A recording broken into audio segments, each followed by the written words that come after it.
तो अब की बार किसका बिहार? न्यूज नेशन पर आप लगातार सबसे बड़ी कवरेज देख रहे हैं। बिहार चुनाव पर जुड़ी हुई आपको बता दें कि 3 घंटे से ज्यादा वक्त हो चुका है वोटिंग के लिए और अभी तक जो दूसरे चरण में 17 जिलों की 94 सीटों पर मतदान जारी है। 9 बजे तक का आंकड़ा सामने आ गया है। 9 बजे तक 8% वोटिंग हुई है। शुरुआती शहर जो इलाका है, शहरी इलाके, वहां पर मतदान थोड़ा धीमी रफ्तार चल रहा है, लेकिन गांवों में उसकी तुलना में 3 गुना ज्यादा तेजी देखी जा रही है। लोग सुबह सुबह निकले हैं घरों से बाहर और वहां पर मतदान का, मताधिकार का इस्तेमाल कर रहे हैं।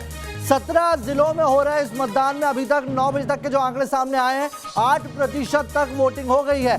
साथ ही कई दिग्गजों ने मतदान का इस्तेमाल किया है। अपने नीतीश कुमार ने अपने मताधिकार का इस्तेमाल किया। राबड़ी देवी पहुंची अपने बेटे तेजस्वी के साथ और उन्होंने भी मताधिकार का इस्तेमाल किया है।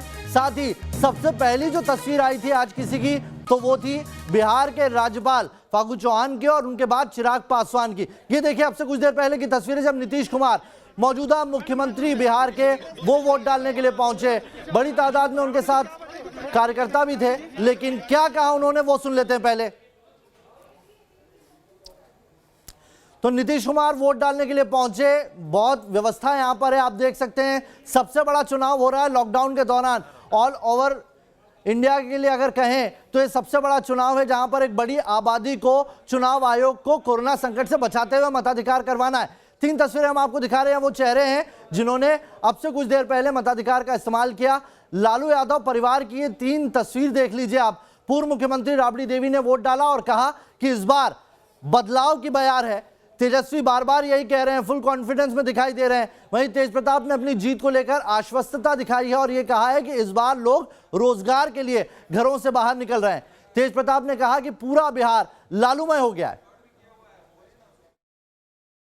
जनता जो है पूरे तरीके से बदलाव चाह रही है और टक्कर का बात है तो राजनीति में होता रहता है, लेकिन जनता का रुझान है महागठबंधन और तेजस्वी को चेहरा सीएम फेस जनता चाह रही है। यहाँ का एक जनता, पूरा बिहार का, खासकर हसनपुर का जनता सब लालूमय है, सब लालू यादव।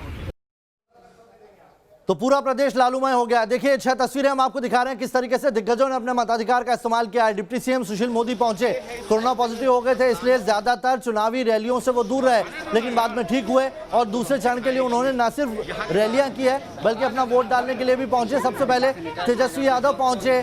तेजस्वी यादव ने कहा है कि इस बार जीत के लिए आश्वस्त है। नीतीश कुमार पहुंचे थे।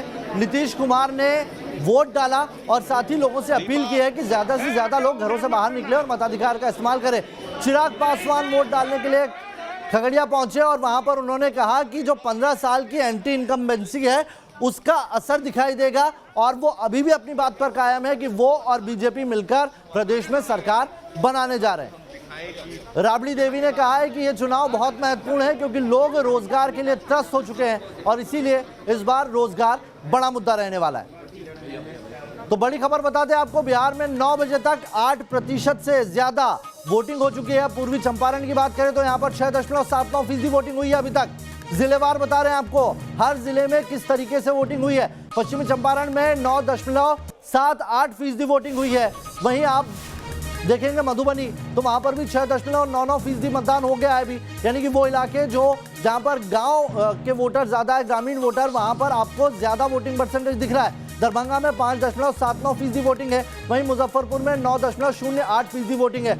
पटना में शुरुआती दौर में वोटिंग परसेंटेज बेहद कम रहा है, वहां पर 4% लोग ही घरों से बाहर निकले हैं। शहरी इलाका है, लोग थोड़ी देर से जैसे जैसे दिन चढ़ेगा आगे उम्मीद कर रहे हैं कि ज्यादा वोटिंग परसेंटेज वहां से भी निकल के आएगा। लेकिन आज का दिन बहुत महत्वपूर्ण दिन है। बिहार में जो 3 चरणों में वोटिंग होनी है उसमें सबसे बड़ा चरण है। सबसे ज्यादा सीटें यहाँ पर 1/3 सीटों पर आज मतदान होना है और कई दिग्गज ऐसे हैं जिनकी आज किस्मत दांव पर है, जिसमें 2 सीएम फेस भी हैं। और इसी बीच बड़ी खबर बता दें आपको, वोटिंग के बाद राबड़ी देवी ने कहा है कि बिहार बदलाव चाहता है। वोटिंग के बाद राबड़ी देवी ने न्यूज नेशन से खास बातचीत में क्या महत्वपूर्ण बातें कही, आइए वो सुनाते हैं आपको। बदलाव के गंगा बह रही है, बदलाव चाहिए। बिहार में आप प्रचार नहीं कर रही। बिहार में बदलाव चाहती है जनता। बहुत बड़ा जीत होगी, बहुत बड़ा जीत होगी। अब पूरे बिहार में बदलाव जनता चाह रही। तो देखिए बदलाव चाह रहा है बिहार, ये कहना है राबड़ी देवी का। पूर्व मुख्यमंत्री थी, वोट डालने के लिए पहुंची और तेजस्वी यादव भी उसी की वही भाषा बोलते हुए दिखाई दिए। सुशांत मुखर्जी मेरे सहयोगी मेरे साथ बने हुए और साथ ही विद्यानाथ झा मेरे सहयोगी लगातार पटना स्टूडियो से बने हुए हैं। विद्या, कॉन्फिडेंस बहुत दिखाई दे रहा है अगर हम कहें लालू परिवार में या महागठबंधन के चेहरों में, लेकिन वो कॉन्फिडेंस अगर मैं इधर आऊं एनडीए में, यानी कि मुख्यमंत्री अब से कुछ देर पहले नीतीश कुमार वोट डालने के लिए पहुंचे तो उन्होंने सिर्फ अपील की कि घर से बाहर निकले और वोट डालिए। उन्होंने अपनी जीत को लेकर या अभी जो वोटिंग हो रही है उसको लेकर कोई बयान नहीं दिया। क्या दर्शाता है? देखिए नवेद, बिल्कुल नीतीश कुमार पिछले 15 साल से बहुत संयमित तरीके से काम करने वाले, बात रखने वाले, बोलने वाले मुख्यमंत्री के तौर पर जाने जाते रहे हैं। लेकिन इस बार कुछ रैलियां ऐसी हुई हैं जहां पर नीतीश कुमार ने अपना आपा खोया है। उन्होंने जो बातें कही है, चाहे वो सीधे सीधे यादव परिवार पर, लालू यादव परिवार पर हमला कर रहे हो या फिर कुछ और बात रही हो, या सीधे जो वहां पर कार्यकर्ता पहुंचे हुए थे, भले ही वो किसी और पार्टी के हो, उनको लेकर उन्होंने जो बातें कही हैं, तो कहीं ना कहीं इस बार नीतीश कुमार के मन में भी चल रहा होगा कि 15 साल तक उन्होंने शासन किया है, अब कहीं ना कहीं जो जनता है उनकी अपेक्षाएं जो हैं क्या वो पूरी कर पाए हैं। और जमीनी स्तर पर अगर देखें तो नीतीश कुमार को इस बात का बिल्कुल अनुमान होगा कि अभी हालात क्या है, आने वाले जो परिणाम हैं वो किसकी तरफ होंगे। तो नीतीश कुमार जो कर रहे हैं या जो दिखा रहे हैं या जो समझ रहे हैं वो बिल्कुल ठीक समझ रहे हैं। लेकिन एक बात है, एक सवाल है जो हम अलग अलग इलाकों में पहुंचे और खास तौर से अभी क्योंकि मैंने मिथिलांचल का जो पूरा बेल्ट है उसका दौरा किया है नवेद, और वहां पर मैंने एक सवाल लोगों से पूछा कि जो बीजेपी के वोटर हैं, जो नीतीश के वोटर हैं, अगर वो बीजेपी और नीतीश के साथ नहीं जाते हैं, बीजेपी के साथ जाने के लिए तो लोग तैयार हैं, लेकिन जिन सीटों पर जेडीयू के नेता खड़े हैं, जेडीयू ने कैंडिडेट उतारा हुआ है, जेडीयू को सीट मिली हुई है, वहां पर बीजेपी के वोटर किसके साथ जाएंगे? सीट बंटवारा है, ये भी एक बड़ी दिक्कत बना हुआ है। रजनीश का रुख कर लेते हैं, बने रहिए विद्या। रजनीश, इस बार का जो चुनाव है उसके अंदर एनडीए के अंदर ही बहुत सारी चीजें ऐसी है जो समझना थोड़ा सा ट्रिकी हो गया है। सबसे ज्यादा ट्रिकी तो इसमें चिराग पासवान की भूमिका रही है। चिराग पासवान केंद्र में एनडीए के साथ है, लेकिन यहीं पर वो विरोध करते दिखाई देते हैं। हर बार हर शख्स के पास जाते हुए यही कह रहे हैं वो कि वो बीजेपी के साथ सरकार बनाएंगे, लेकिन नीतीश मुख्यमंत्री नहीं होंगे।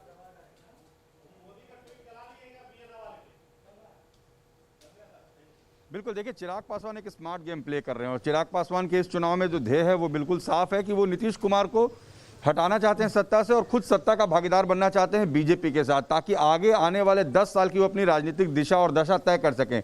चिराग पासवान एक लंबी पारी खेलना चाहते हैं, यंग हैं, उनके पास उनके पिता अब उनके साथ नहीं है, तो उनके पास कोई ऐसी राजनीतिक पृष्ठभूमि अब साथ में नहीं बची है जिसको लेकर वो कैरी फॉरवर्ड करें। उन्हें अपने बलबूते अपने पार्टी को आगे ले जाना है और यही कारण है कि चिराग पासवान की अब कोशिश ये है नावेद कि कैसे अपनी पार्टी को आगे बढ़ाया जाए और बार बार बीजेपी को वो ये जताना चाहते हैं कि वो उनके साथ है, क्योंकि उन्हें एक बड़ी पार्टी का साथ चाहिए। अगले 5 साल तक वो सरकार में रहकर अपने पार्टी को मजबूत करना चाहते हैं और उन्हें ऐसा लग रहा है कि जहां जहां वो नीतीश कुमार का खेल खराब करेंगे, नीतीश कुमार के मतदाता को भटकाएंगे, उससे फायदा बीजेपी को पहुंचेगा। उन्होंने जेडीयू के खिलाफ कैंडिडेट दिया है, बीजेपी के खिलाफ उन्होंने सिर्फ 5 जगहों पर कैंडिडेट दिया है। तो सीधे अगर पासा जो है जो दाव चला है वो उल्टा पड़ गया तो राजनीति भी यहाँ पर खतरे में आ सकती है। बने रहिए आप सभी हमारे साथ, एक छोटा सा ब्रेक लेना होगा, तुरंत लौटते हैं। तो बिहार चुनाव पर सबसे ज्यादा रिपोर्टर्स की टीम और सबसे बड़ी कवरेज आप न्यूज नेशन पर ही देख रहे हैं। सुशांत मुखर्जी मेरे सहयोगी इस वक्त पटना से जुड़े हुए हैं। सुशांत, आपके पास मैं आऊं उससे पहले कुछ तस्वीरें दिखा देते हैं दर्शकों को, किस तरीके से जो वोटिंग है अब आगे बढ़ रही है और उसमें कई बड़े चेहरे भी दिखाई दे रहे हैं। देखिए आप, कतार लंबी होती जा रही है। ये इस वक्त बिहार के अलग अलग जगहों की तस्वीरें हैं। युवा वोटर्स जितना उत्साह में, उतना ही उत्साह बुजुर्गों में भी दिखाई दे रहा है और अब लगातार लोगों का पहुंचना मतदान बूथ तक बढ़ता जा रहा है। सुशांत, आप जहां पर मौजूद हैं वहां पर कैसा लोगों का उत्साह दिख रहा है? देखिए नवेद, अगर बात की जाए पटना की तो पटना में रफ्तार कुछ धीमी है यहाँ पर मतदाताओं की संख्याओं की। आप देख रहे हैं इक्का दुक्का मतदाता यहाँ पर दिख रहे हैं। जो भीड़ एक्सेप्ट की गई थी वो भीड़ अभी तक नहीं हो पाई है। हालांकि अभी काफ़ी समय बाकी है मतदान के लिए, पर जिस तरीके से उम्मीद की गई थी कि बहुत ज़्यादा भीड़ होगी, लंबी लंबी कतार होगी, वैसा फिलहाल अभी देखने को नहीं मिला है। खासतौर पर दीघा विधानसभा क्षेत्र के हम यहाँ पर मौजूद हैं और यहाँ पर वेटरनरी कॉलेज ग्राउंड में यह मतदान स्थल है, पर यहाँ पर भीड़ बिल्कुल नहीं है। लोग आ रहे हैं बहुत कम संख्या में। हालांकि 1-2 लोगों से मेरी बात भी हुई, उनका ये कहना है कि आने वाले समय में और भी लोग आएंगे, पर जो एक्सपेक्टेशन था कि बहुत तेजी से भीड़ होगी और परसेंटेज बहुत तेजी से बढ़ेगा, वोटिंग परसेंटेज, वो अभी तक फिलहाल पटना में देखने को नहीं मिल रहा है। चलिए बने रहिए आप, सुशांत बने हुए हैं, रजनीश बने हुए और विद्या भी बने हुए हैं, तुरंत लौट रहे हैं। ये बड़ी कवरेज लगातार न्यूज नेशन पर लगातार जारी है।